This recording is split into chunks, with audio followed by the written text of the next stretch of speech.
नमस्कार, online school में आपका स्वागत है। आज हम 16 महाजनपदों के बारे में अध्ययन करेंगे। 16 महाजनपदों में हम देखते हैं इस जो टाइम पीरियड है उसे महाजनपद काल कहा जाता है। भारतीय इतिहास में हम इसे 600 ईसा पूर्व से लेकर के 325 ईसा पूर्व तक का समय मानते हैं। शताब्दी की अगर हम बात करें तो इसे हम कहेंगे 6ठी शताब्दी ईसा पूर्व महाजनपद काल का समय माना जाता है। यह जो महाजनपद है वह उत्तर भारत की विशेषता है। उत्तर भारत की हम बात करें तो उसमें अनेक विस्तृत तथा शक्तिशाली राज्यों की स्थापना हुई थी और उस समय इन राज्यों को महाजनपद की संज्ञा दी गई है। देखिए, बौद्ध ग्रंथ है अंगुत्तर निकाय, मोस्ट इंपॉर्टेंट है ये ग्रंथ। किस धर्म से संबंधित है ये? यह बौद्ध धर्म से संबंधित है। इसमें 16 महाजनपदों का वर्णन किया गया है। एक ग्रंथ हमें मिलता है जैन धर्म का भगवती सूत्र, उसमें भी 16 महाजनपदों के बारे में हमें जानकारी मिलती है।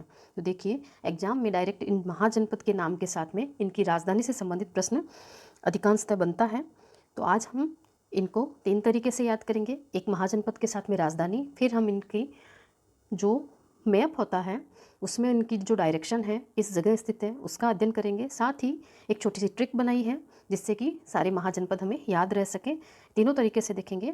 तो सबसे पहले देखते हैं हम काशी महाजनपद। काशी की राजधानी वाराणसी, कुरु, इंद्रप्रस्थ। देखिए, काशी वाराणसी एक ही साउंड भी आता है, प्लस काशी का एक अन्य नाम हम वाराणसी भी कहते हैं।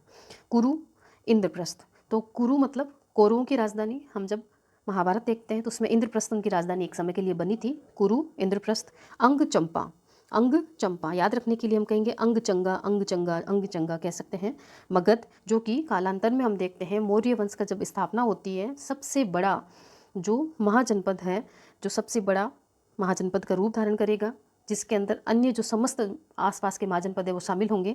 तो मगध महाजनपद जो है, इसकी जो राजधानी है पहले राजगृह थी और कालांतर में इसकी राजधानी जो है परिवर्तित होकर के गिरिव्रज होगी। अशोक के समय में इसकी राजधानी पाटलिपुत्र होगी। वज्जी की बात करें, वज्जी 2 राजधानियों, विदेह तथा मिथिला, विदेह तथा मिथिला। मल्ल नेक्स्ट है मल्ल, मल्ल की राजधानी है कुशावती, या फिर हम इसी को कई स्थानों पर नाम मिलता है कुशीनारा। चेदी, शक्तिमती। चेदी का कई स्थानों पर नाम हमें छेदी भी मिलता है। शक्तिमती का नाम हमें सोथिवती भी मिलता है। वत्स कौसाम्बी, वत्स कौसाम्बी, आपको इनको बार बार रिपीट करना है जिससे कि आपको ये याद हो जाए। कौशल की अगर हम बात करें तो देखिए, कौशल प्रदेश है, इसकी जो राजधानी थी वो अयोध्या थी। महात्मा बुद्ध का जो काल है उस समय की अगर हम बात करें तो इस कौशल प्रदेश को 2 भागों में बांटा गया था, जिनमें उत्तरी भाग की राजधानी थी साकेत तथा दक्षिणी भाग की राजधानी थी श्रावस्ती। साकेत तथा दक्षिणी भाग की राजधानी थी श्रावस्ती। तो कौशल प्रदेश है जिसकी 2 राजधानियां आई हैं। नेक्स्ट हम बात करते हैं पांचाल प्रदेश। पांचाल जो महाजनपद है वह भी उत्तरी तथा दक्षिणी पांचाल में विभक्त था। उत्तरी पांचाल की राजधानी थी अहिच्छत्रपुर तथा दक्षिणी पांचाल की राजधानी थी काम्पिल्य। नेक्स्ट आता है मत्स्य जनपद। मत्स्य जनपद इंपॉर्टेंट है क्योंकि यह राजस्थान के अंदर भी पाया जाता है और इसकी जो ये राजधानी है विराटनगर, यह जयपुर में स्थित है। नेक्स्ट आता है सूरसेन। सूरसेन प्रदेश का भी कुछ भाग राजस्थान में पाया जाता है, तो यह भी एग्जाम के पॉइंट ऑफ व्यू से इंपॉर्टेंट है। इसकी जो राजधानी है सूरसेन प्रदेश की मथुरा है। कई स्थानों पर इसका नाम मेथोरा भी मिलता है और सूरसेन को सूरसेनाई भी कहा जाता है। अशक या अस्मक भी कहते हैं। यह बहुत इंपॉर्टेंट महाजनपद है क्योंकि यह एकमात्र दक्षिण भारत में स्थित, देखिए हमने सबसे पहले बात की है कि यह जो महाजनपद है यह उत्तर भारत में स्थित है। कहाँ स्थित है? उत्तर भारत में। लेकिन हम बात करें अशमक की, अशमक जिसकी राजधानी पोटन या पोटली है, वह दक्षिण में भारत में स्थित एकमात्र महाजनपद था। तो इस पर भी एग्जाम में कई बार प्रश्न देखने को मिलता है। अवंती की बात करते हैं नेक्स्ट महाजनपद में। इसका कुछ भाग राजस्थान में पाया जाता था। अवंती की भी 2 राजधानियां हैं। उत्तरी अवंती की राजधानी ऊस से उत्तरी और ऊस से उज्जैनी कर देंगे हम, और दक्षिणी अवंती की राजधानी है महिष्मती। नेक्स्ट आता है गंधार। गंधार और कंबोज, यह दोनों जो महाजनपद है यह एकदम उत्तरी भाग में, जहाँ पर हमारी पाकिस्तान के साथ में सीमा लगती है, वहाँ स्थित थे। तो गंधार जो प्रदेश है, गंधार जो महाजनपद है, इसकी राजधानी थी तक्षशिला तथा कंबोज की राजधानी थी राजपुर या फिर हम इसे कहते हैं हाटक। तो यह हमारे महाजनपद हुए, साथ ही इनकी मैंने आपको राजधानी बताई है।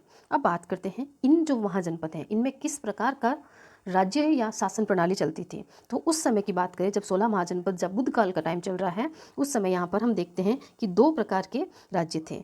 कुछ राज्य थे जिनमें राजतंत्र पाया जाता था और कुछ राज्य थे जिनमें गणतंत्र पाया जाता था। तो कई बार एग्जाम्स में ये प्रश्न हमें देखने को मिलता है कि किस क्षेत्र में गणतंत्रात्मक शासन व्यवस्था थी। तो हम देखते हैं कौशल, वत्स, अवंती तथा मगध, यह उस समय के सबसे शक्तिशाली राजतंत्रात्मक महाजनपद थे। मतलब कि यहाँ पर राजा का शासन था, राजतंत्रात्मक महाजनपद। नेक्स्ट हम बात करते हैं कि 6ठी शताब्दी ईसा पूर्व में ही अनेक हमें गणतंत्र भी मिलते हैं, जहाँ पर गणतंत्रात्मक शासन व्यवस्था थी, जिनमें देखिए जब हम बात करते हैं बुद्ध के काल की, जिस प्रकार हम कहते हैं 16 महाजनपद थे, उसी प्रकार ये भी कहा जाता है कि उस समय 10 जो राज्य हैं, 10 जो क्षेत्र हैं, वहाँ पर गणतंत्रात्मक शासन व्यवस्था थी। एक एग्जाम में सिंपल प्रश्न आया, 16 महाजनपद प्लस 10 गणतंत्रात्मक प्रदेश। नेक्स्ट हम बात करते हैं, देखिए कपिल वस्तु की बात करें तो कपिल वस्तु में शाक्य कौन से वंश का शासन था, कौन से कुल का शासन था, तो हम कहेंगे कपिल वस्तु में शाक्य। फिर आता है सुनसुमारगिरी के भाग, अलकप के बुल्ली। सिंपल ही प्रश्न आता है कि निम्न में से किस प्रदेश में बुल्ली का शासन था, निम्न में से कपिल वस्तु में किनका शासन था, तो शाक्य।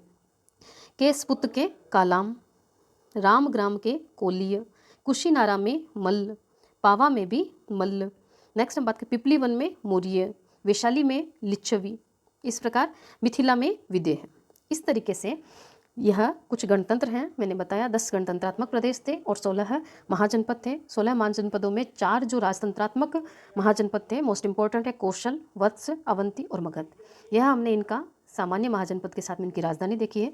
अब इनके जो डायरेक्शन है वह हम मैप में देखने का प्रयास करते हैं। तो देखिए सबसे पहले हम बात करते हैं, देखिए मैंने अभी बताया था सबसे उत्तर दिशा में जहाँ हमारी पाकिस्तान के साथ में सीमा लगती है, वहाँ आप देखिए यह रहा कम्बोज, यह रहा गांधार। एक विशेष बात मैंने बताई थी कि एकमात्र ऐसा महाजनपद जो दक्षिण दिशा में स्थित था, जिसकी राजधानी प्रतिष्ठान या पोटन थी, यह देखिए अश्मक। ठीक है, ये दक्षिण में एकमात्र स्थित, बाकी जितना भी क्राइटेरिया हम देखते हैं यह देखिए उत्तर भारत का माना जाता है। एकमात्र ऐसा महाजनपद वह कौन सा है, अश्मक, जो दक्षिण में स्थित था। सुदूर उत्तर की हम बात करें, जिनकी सीमा हम कहते हैं कि कश्मीर के साथ में हम पाकिस्तान से जोड़ सकते हैं, तो वह है कम्बोज तथा गांधार। नेक्स्ट हम बात करते हैं राजस्थान में कौन कौन से हैं, तो देखिए डायरेक्शन के आधार पर हम देखें तो यह जो क्षेत्र है यहाँ वाला, यह हमारा राजस्थान का पार्ट है। तो हम देखते हैं कि देखिए कुरु महाजनपद, मत्स्य महाजनपद, मथुरा महाजनपद और कुछ क्षेत्र हम कह सकते हैं एक समय के लिए अवंती महाजनपद। ये 4 महाजनपद जो हैं इनका संबंध किससे रहा है, राजस्थान से रहा है। मोटे रूप में हम देखते हैं तो यह 2 महाजनपद हैं, देखिए मथुरा महाजनपद तथा मत्स्य महाजनपद। ये 2 महाजनपद है जो प्रॉपरली राजस्थान में आते हैं, बाकी कुरु तथा अवंती का कुछ कुछ भाग राजस्थान में आता है। तो 4 महाजनपद हैं जिनका संबंध राजस्थान से था। दक्षिण में स्थित हमने बात की थी अश्मक महाजनपद है जो दक्षिण में स्थित था। इसके अलावा आप ये देख सकते हैं, देखिए यहाँ पर चेदी, मगध, जो कि एक समय के बाद में यहाँ पर यह जो मगध वाला क्षेत्र है, यह अशोक के काल में हम बात करें, मौर्य वंश के हम बात करें, उस समय अपनी चरम पराकाष्ठा पर था। यह वाला क्षेत्र था जिसको हम मिडिल कह सकते हैं भारत का, ये भारत का केंद्र बिंदु बना था एक समय के लिए। इसके अलावा देखिए आप यहाँ पर अंग, यहाँ पर पांचाल, यहाँ पर कौशल प्रदेश, काशी प्रदेश, वत्स प्रदेश देखने को हमें मिलते हैं। एक प्रदेश यहाँ आता है वज्जी। वज्जी की अगर हम बात करें तो देखिए वज्जी का जो प्रदेश है वह 8 राज्यों का संघ माना जाता है। तो एक सिंपल सा आरएस लेवल में प्रश्न बना है, निम्नलिखित में से कौन सा महाजनपद 8 राज्यों का संघ था। तो इसको आप मैप में देख सकते हैं कि कौन सा महाजनपद है, किस स्थान पर स्थित है। एक प्रश्न यह भी बनता है कि एग्जाम में यह प्रश्न आया है, जैसे कि अश्मक महाजनपद है वह किस नदी के तट पर स्थित था, नर्मदा नदी के किस दिशा में कहेंगे, तो हम कहेंगे नर्मदा नदी की दक्षिण दिशा में स्थित एकमात्र महाजनपद कौन सा है, अश्मक महाजनपद। नेक्स्ट हम बात करते हैं, एक मैंने इसके लिए आपको याद करवाने के लिए एक ट्रिक बनाई है जिसका हम अध्ययन करते हैं। यह आपको 16 महाजनपद याद करने में थोड़ा सा मदद करेगी। देखिए एक छोटी सी लाइन हमें याद करना है, ABC मगध के पशु। इसको आप 2 से 3 बार रिपीट कीजिएगा, ABC मगध के पशु। ए से हम लेंगे देखिए अवंती, अंग, अश्मक। बी से हम लेंगे वत्स या फिर वज्जी। सी से हम लेंगे चेदी। मगध में म से लेंगे हम, मगध स्वयं हो जाएगा, मत्स्य और मल। ध से हम लेंगे गांधार। क से हम लेंगे कुरु, कौशल, काशी, कम्बोज। आपको मेरी तरह से लगातार बोलना है ताकि आपको याद रहेगा कुरु, कौशल, काशी, कम्बोज। प से पांचाल और शु से सुरसेन। तो ABC मगध के पशु आपको बहुत ही आसानी से 16 के 16 महाजनपद याद करवाने में मदद करेगी। Thank you students.